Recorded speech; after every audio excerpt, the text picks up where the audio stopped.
You're in the bullpen. You might want to watch where you're stepping. Here's American Shorthorn Association CEO Montie Soules. Welcome to the Shorthorn Bull Pen. We're here in San Antonio, Texas at the National Cattlemen's Association Convention and Trade Show.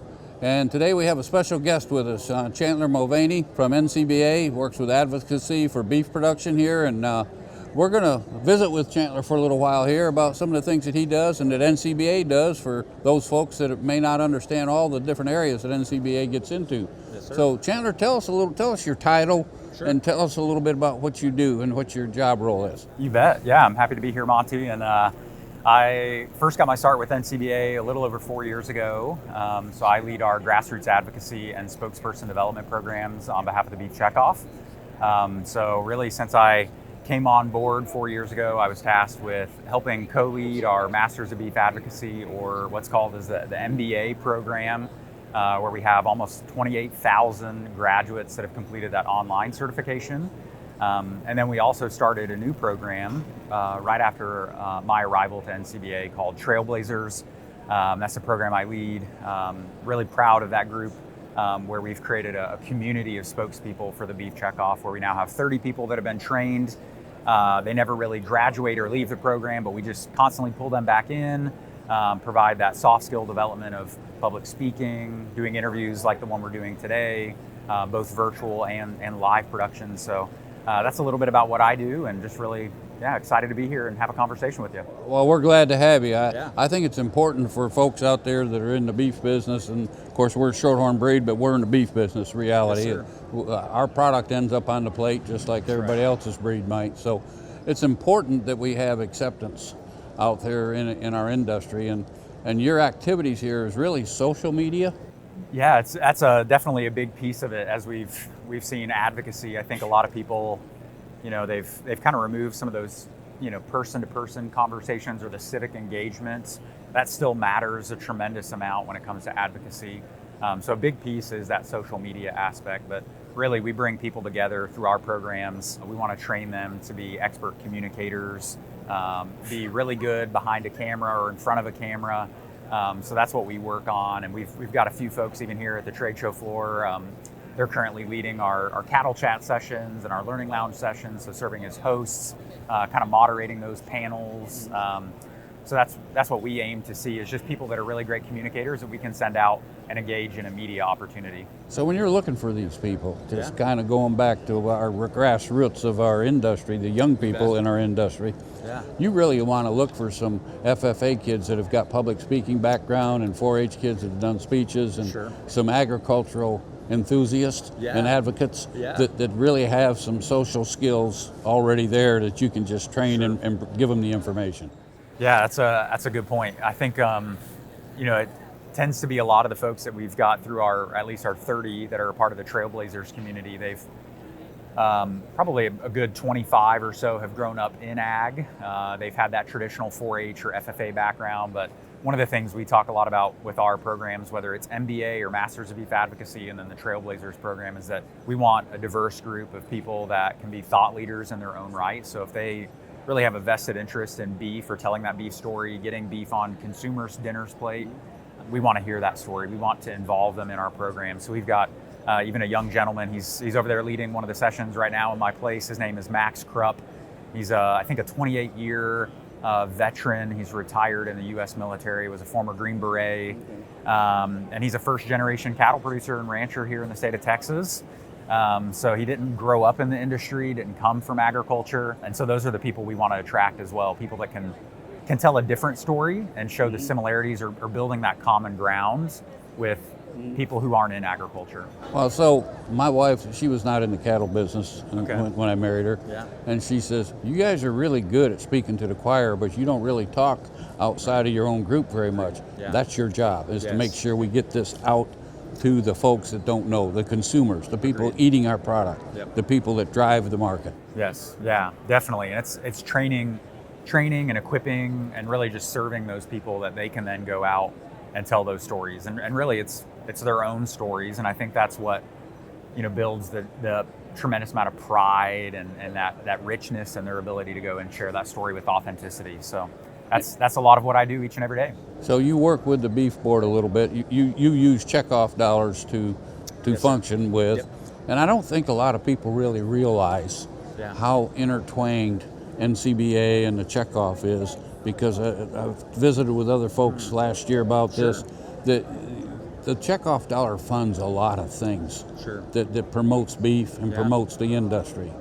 Besides trying to add advocacy and acceptance and consumer acceptance and knowledge, and we're dealing in an environment today where people want to know where their food comes from. Right. Agreed. And they want the story. Yeah. And so you're the guy that helps provide the story for the rest of them to tell the story. Yeah, and I think that's an interesting thought.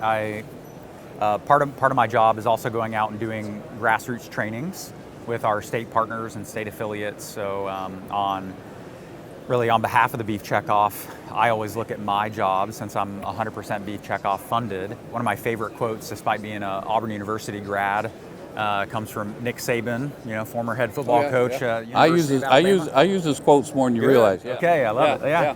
He's got a lot of good quotes, but I really love one of his kind of last motivational speeches that he gave right before he retired.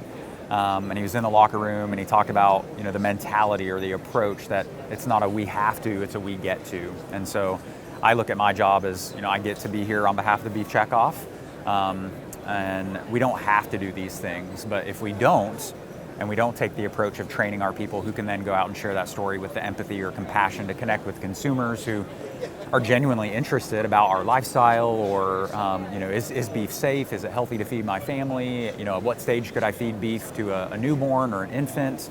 All questions that are credible. Those are the people we want to train and equip to go answer those questions. So I get to do that, and it's a lot of fun. Well, we within the industry really don't understand how ignorant the consumer is about agriculture, but primarily beef production and beef and how we handle our cows, the quality of our product that we have. And when we look at today's driving market, because it's been good and it's going to get better. I hope so. But it's all derived from consumer acceptance. And as long as they'll keep buying that premium product, quality is a huge issue. They will pay for quality. We've got a different market than we used to have. At least that's what I see is our and I don't care whether you're buying a car or what you're buying. They'll pay more for quality. Oh, of course. Yeah, and I think that's also it's a really, I think, tough topic in the industry. But when it comes to quality, we have I feel like the safest and best beef supply in the world, and we're really proud of that, and being able to tell that story of how nutritious beef is, the safety behind the work that we do on the ranch or the farms, carries all the way through to when those cows are processed and then available to purchase at the grocery store. I'm going to strike on something I learned a long time ago. I sat down on an airplane one time beside a guy, and I got a pretty good education just sitting beside him as we started visiting. But if you go look at the chicken industry and look at the amount of money that the average housewife spends on water that can be injected into the chicken when they sell that to the consumer, our product is a really pretty good buy, because there is zero tolerance.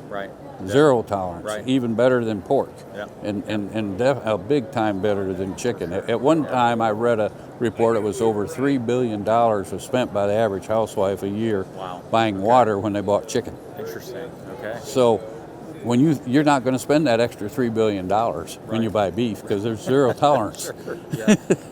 And there's some things there that I think that when we talk about our product that really become important, and the nutritional level, let alone our producers, as we get into some other areas. But it's still, they want to know why they should buy. They want to know what they're eating and where it comes from. Agreed. And so when we look at this, and we start, your stories are going to include how we care for our cattle. And the average housewife wants to know. And a lot of things they don't understand is that when I used to manage a ranch, we really work with the ag in the classroom folks. And those teachers would come out to the ranch, and we'd get 2 or 3 groups of them a year. And it was interesting, and the questions they ask, you sit there and go, they should know this. They don't. They don't. And so it's important. The role you're playing is extremely important for us to keep driving the acceptance of our product so it doesn't disappear, and there's a reason for us to be in this business. I couldn't agree more, and to me, it's also really rewarding to see the data. We had a team that presented it here yesterday at Cattlecon. The session was titled, Today's Beef Consumer, and I have the privilege of hearing a lot of this data almost probably once every couple of weeks at the NCBA office. But it's really fascinating to me that when we look at what consumers are most concerned about, it's that animal welfare story, and that to me is it's what we do each and every day, and being able to move cattle from one pen to the other, or the type of care that we take for our animals when it's snowing or there might be an ice storm coming. Those are really some of the easiest stories we have to share as well. So somebody like Max that I mentioned before, or we have several folks out in California that have just dealt with the wildfires recently. Just documenting your daily life and being transparent is oftentimes what we've seen builds the greatest forms of connection. It's that relationship. Yep. It's all built on relationship. Agreed. And so how many people would you have in the field? How many people would you have trained in 4 years, for example? Oh, that's a good question. Well, at least for our advanced advocacy, it's a little bit of a smaller, more intimate group. We want to really keep that, as a true community, and that they can rely on each other. So we've got the 30 that we've trained. And then for my grassroots advocacy programs going out to the states, I think it's a little over, it's getting close to 10,000. So okay, yeah. we're doing a lot. Are these volunteers? These are a lot of volunteers that are showing up for, say, like a leadership program with, like the Oklahoma Cattlemen or Oklahoma Beef Council. Maybe it's the Georgia Beef Council. Every state typically has those types of like leadership programs. So folks that are out there, they could contact you. They could contact their local state Cattlemen's Association and get an advocacy if they had an issue that or an event that they could bring them into, and reach out to some folks that are they're outside our industry a little bit. Yeah, and we love working with those programs. We feel like that's really low-hanging fruit, and then we also take a lot of pride when we can working with state cooperative extension systems or some collegiate programs as well. So for the most part, these people don't have to be there. That's what's neat. They show up because they want to be there and learn some new skills. And that's awesome. Yeah. That's awesome. Well, see, I don't think a lot of our folks out here would really understand just how big this has ballooned into. 10,000 people talking about beef. 10,000 people out here selling our product. Yeah. That's why we have to be supportive of NCBA and be supportive of the checkoff. A lot of things are happening that a lot of people don't realize behind the scenes that makes it worth the money. It's not a lot of money for each one, but it adds up. Right. Yeah, and I think it's really a tremendous opportunity. I consider myself a lifelong learner, and I'm sure that when I go into those learning environments and we're creating a kind of a workshop style event for maybe a half day or a day and a half, 2 days, a lot of the times I get to really know these people and develop relationships with them and see their stories come to life, and that's really special. And then one of the things we're able to kind of complement is giving them the science, giving them the data to then go out and kind of correct that misinformed audience. And so we call it the movable middle, just trying to bring the people that might be, a little bit on the fence, right? Maybe they're trying to debate on what type of protein to buy in the grocery store. We want to try and convince them to buy beef, or tell them that right story for whatever concern they have. So what would be a good email or website address that people could remember easily as we sit here and talk if they want to contact your department? Yeah, great question. So you can contact me again. My name's Chandler Mulvaney. You can contact me at cmulvaney@beef.org. So my last name's a little tricky. It's just C for my first name, Chandler, and then MULVANEY @beef.org. And then our flagship program, again, it's really for anyone, anywhere. It can be consumers as well, teachers, nutritionists, dietitians. That's our Masters of Beef Advocacy. So if you go to mastersofbeefadvocacy.com, you can sign up for that program. You'll typically get admitted in like a day or two. And then you have access to basically an online toolkit and 5 lessons that take about 2.5 hours to complete from start to finish. Yeah, no, that's good for folks to know, so that if they want to participate or get involved, they got a place to go. Chandler and I go back to another world before he was at NCBA and before I was here at Shorthorn, quite honestly, as I was managing a ranch. and he showed that breed of cattle, and his sister was she was on the junior board. She was on the junior board, yes, sir. For that breed, for Hereford breed and so on. So we've got a little bit of history. We just didn't know it or really meet in those days too much. But it's that relationship that brings things forward over time, and that's what happens in this industry. It's really small. The world's really small, and when we get into dealing with that. But so your personal desires and upbringing put you here. Yeah, I was very had very supportive parents who really didn't really give us a choice when it came to doing contests or public speaking, showing livestock, because that was also really all they ever knew. And so we got involved in the industry at a very young age. And I can remember my first show project was a little Suffolk lamb. Her name was Honey. I think I was 5 years old at the time, and that was kind of my gateway into the livestock industry. And then I just pretty much took off ever since then. Started showing some Hereford cattle. We really love the bred and owned aspect, just really getting to know the genetics and taking that to heart, being able to, from pretty much start to finish or conception to that birth, being able to bring an animal into the world and take pride in that. And then when it came to NCBA, we used to have some youth programs like a public speaking contest, quiz bowl, things like that.